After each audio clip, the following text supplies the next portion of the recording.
Unity, एकता, इन शब्दों से आप सभी अच्छी तरह वाकिफ होंगे। हमारे जीवन में यूनिटी का होना बहुत ही आवश्यक होता है। हमें आपस में अपनी एकता को बनाए रखना चाहिए। कुछ भी हो जाए, एकता एक ऐसी ताकत है जो कभी हारने नहीं देती। किसी काम को हम आपको अकेले करने में बहुत सारी परेशानियां होती हैं। अगर वही काम एक समूह में किया जाए, या यूं कहें कि उस काम को हम सभी मिलकर एक ग्रुप में करें, तो वो काम बहुत ही आसान और सुलभ तरीके से बिना किसी दिक्कत के पूरा हो जाता है। नमस्कार दोस्तों, आप सभी का एक बार फिर से एक और नए वीडियो में स्वागत है।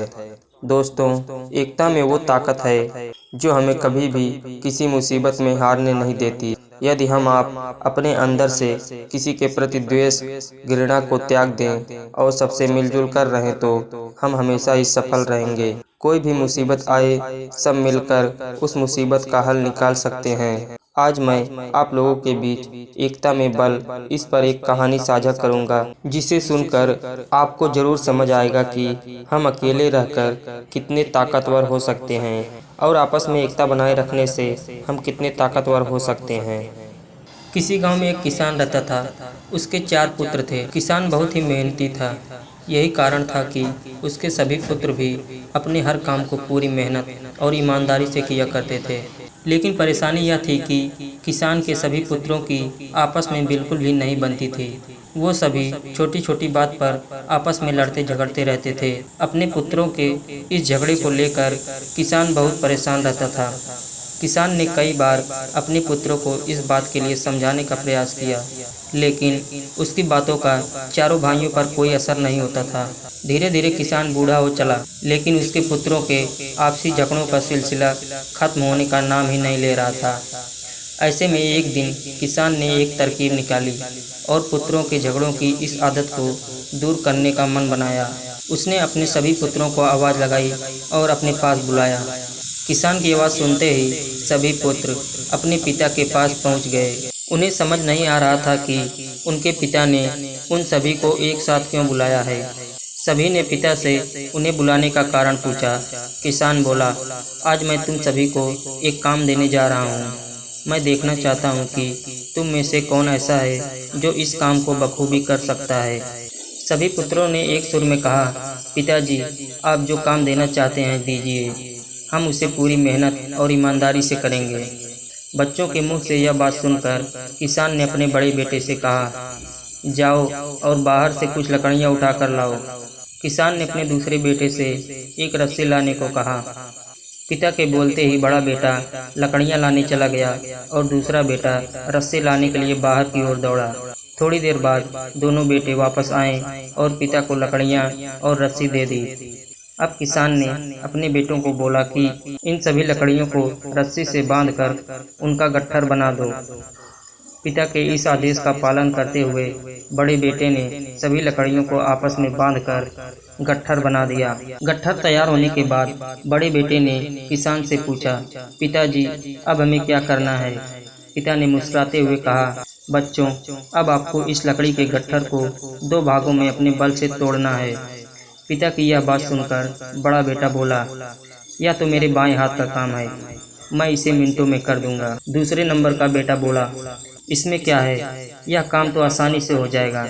तीसरे नंबर का बेटा बोला, यह तो मेरे सिवा कोई नहीं कर पाएगा। चौथा बेटा बोला, यह तुम में से किसी के भी बस का काम नहीं है, मैं तुम सब में सबसे बलवान हूँ, मेरे सिवा यह काम और कोई नहीं कर सकता। फिर क्या था, अपनी बातों को साबित करने में सभी जुट गए और एक बार फिर चारों भाइयों में झगड़ा शुरू हो गया। किसान बोला, बच्चों, मैं तुम सबको यहाँ झगड़ा करने नहीं बुलाया, बल्कि मैं देखना चाहता हूँ कि तुम में से कौन ऐसा है जो इस काम को बखूबी कर सकता है। इसलिए झगड़ा बंद करो और लकड़ी के इस गट्ठर को तोड़कर दिखाओ। सभी को इस काम के लिए बारी बारी मौका दिया जाएगा। यह कहते हुए किसान ने सबसे पहले लकड़ी के गट्ठर को अपने सबसे बड़े बेटे के हाथ में थमा दिया। बड़े बेटे ने गट्ठर को तोड़ने का बहुत प्रयास किया, लेकिन उसे तोड़ पाने में असफल रहा। असफल होने के बाद बड़े बेटे ने दूसरे नंबर के बेटे को वह लकड़ी का गट्ठर थमाते हुए कहा कि भाई, मैंने प्रयास कर लिया, यह काम मुझसे नहीं हो पाएगा, तुम भी कोशिश करके देख लो। इस बार लकड़ी का गट्ठर दूसरे बेटे के हाथ में था। उसने भी उस गट्ठर को तोड़ने के लिए एड़ी चोटी का जोर लगा दिया, लेकिन लकड़ी का गट्ठर नहीं टूटा। असफल होने के बाद उसने लकड़ी के गट्ठर को तीसरे नंबर के बेटे को दे दिया और कहा, यह काम बहुत कठिन है, तुम भी कोशिश कर लो। इस बार तीसरे नंबर के बेटे ने भी अपनी पूरी ताकत लगा दी, लेकिन लकड़ी का गट्ठर बहुत मोटा था। इस कारण अधिक बल लगाने पर भी वह उसे तोड़ नहीं पा रहा था। काफी मेहनत करने के बाद जब उससे भी यह नहीं हुआ, तो अंत में उसने लकड़ी के गट्ठर को सबसे छोटे बेटे के हाथ में दे दिया। अब छोटे बेटे की बारी थी अपनी ताकत आजमाने की। उसने भी काफी प्रयास किया, लेकिन वह भी सभी भाइयों की तरह उस लकड़ी के गट्ठर को तोड़ पाने में सफल नहीं हुआ। अंत में हार कर उसने लकड़ी के गट्ठर को जमीन पर पटक दिया और बोला, पिताजी, यह काम संभव नहीं है। किसान मुस्कुराया और बोला, बच्चों, अब आप इस गट्ठर को खोलकर इसकी लकड़ियों को अलग कर लो और फिर उसे तोड़ने का प्रयास करो। चारों भाइयों ने ऐसा ही किया। इस बार सभी ने एक एक लकड़ी अपने हाथ में ली और आसानी से उसे तोड़ दिया। किसान बोला, बच्चों, आप चारों भी इन्हीं लकड़ियों के समान हो। जब तक इन लकड़ियों की तरह साथ रहोगे, तब तक कोई भी तुम्हें किसी तरह का नुकसान नहीं पहुंचा पाएगा। लेकिन अगर तुम लोग लड़ते झगड़ते रहोगे, तो इन अकेली लकड़ियों की तरह आसानी से टूट जाओगे। किसान की यह बात सुनकर अब सभी बच्चों को समझ आ गया था कि पिता उन्हें क्या समझाना चाहते हैं। सभी पुत्रों ने अपनी गलतियों के लिए क्षमा मांगी और वादा किया कि जीवन में फिर दोबारा कभी वे आपस में नहीं झगड़ेंगे। एकता में बल कहानी हमें बताती है कि एकता ही सबसे बड़ी ताकत है। अगर हम आपस में एकजुट होकर रहेंगे, तो कोई भी मुश्किल क्यों ना आ जाए, उसका सामना साथ मिलकर आसानी से किया जा सकता है। वहीं अगर हम एक दूसरे से लड़ेंगे और अलग अलग रहेंगे, तो छोटी से छोटी ताकत भी जिंदगी पर भारी पड़ सकती है। एकता हमारी आत्मा का गुण है। इस बात को हमेशा याद रखना चाहिए। एकता का प्रकाश इतना शक्तिशाली होता है कि यह पूरी पृथ्वी को रोशन कर सकता है।